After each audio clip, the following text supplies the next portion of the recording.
Hi guys, this is AC Gamer back with another video on Tower of Fantasy. So I am about to absolutely destroy this question that a lot of people are asking. Is Tower of Fantasy pay to win?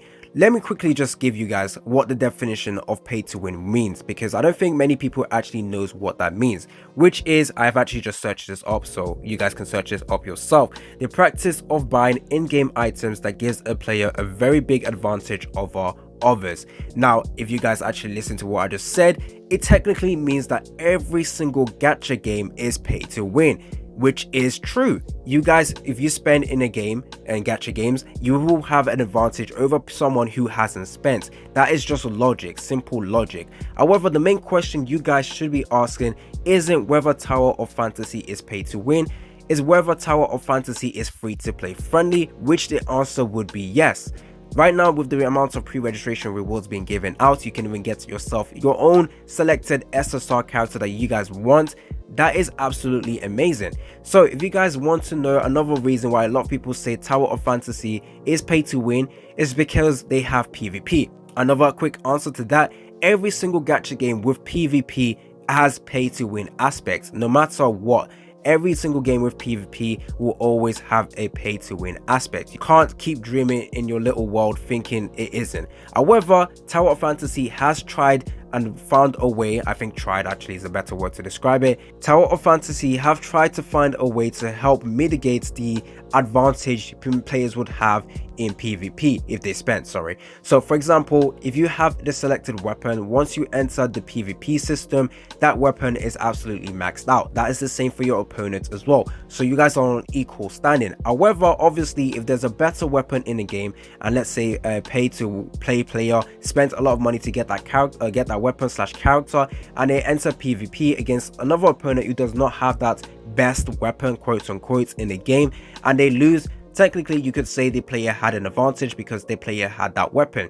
So yes, there is pay to win aspects, but however, every single gacha game has pay to win aspects. But the fact that they've actually tried to figure out a way to make sure the pay to play or pay to win aspect in PvP isn't a huge amount is absolutely commendable. So that's a good thing about Tower of Fantasy. And another thing I want to say is, even people who are playing Genshin Impact, your game is still technically pay to win, because if you spend to get this character, you max out that character completely, you guys will have an advantage over free to play players. However, you guys won't even be able to notice this because you guys are not playing against anyone. So yes, it's not unnoticeable in Genshin Impact, but it's still there, because if you guys have the best character maxed out completely, you can clear content a lot faster than any other player or any other free to play player, which technically means you had an advantage, a big advantage over free to play players. However, the pay to win aspect is just hidden from you guys, so you can't actually notice it. So if you guys are going to complain about Tower of Fantasy having PvP,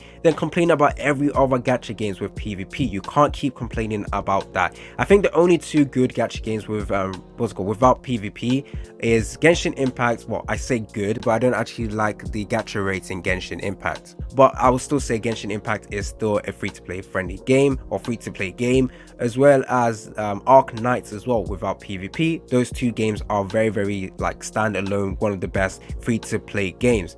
However, Tower Fantasy is also a free to play game, free to play friendly. You can actually get a lot more resources, summoning resources in Tower Fantasy compared to Genshin Impact. So overall, if you guys want to summon for some characters, just save for the best characters or characters you actually want. This game, at the end of the game, you want to enjoy your gameplay. So I personally don't like MMORPG, but I'm playing Tower Fantasy because there is certain characters I want to play as or play with. So that's the main reason why I'm playing Tower Fantasy. So yeah, I've basically just explained and destroyed the question: is Tower Fantasy pay to win? Answer is yes, but every single gacha game is, so you can't keep complaining about Tower Fantasy. It just seems like many people have a grudge against the game. And yeah, that's basically what I wanted to say. So hopefully you guys find this video helpful and hopefully answered your question on the pay to win aspect. Absolutely good game in my opinion, in terms of how much resources you can get and getting the character you want. That's the main reason why I'm even playing the game. If there wasn't the SSR box, I probably wouldn't even play it. I don't think I would. I wouldn't be able to enjoy the game if I wasn't able to play as the character I wanted. So yeah, hopefully you guys like this video. Stay tuned for more content on Tower of Fantasy. Before I end the video off, Guys, don't forget to click the like button. It will show that you guys actually enjoyed this video or you guys found this video helpful. It's been your boy AC Gamer, and I'm out.